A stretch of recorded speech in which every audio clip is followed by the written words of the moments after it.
This screw here is just turning in its socket, so I need to get it out.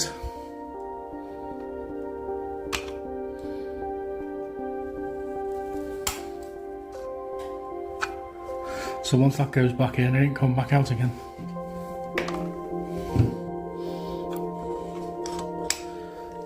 And there we go.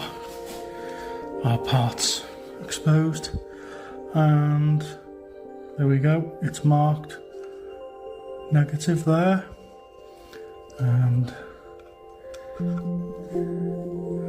this one here,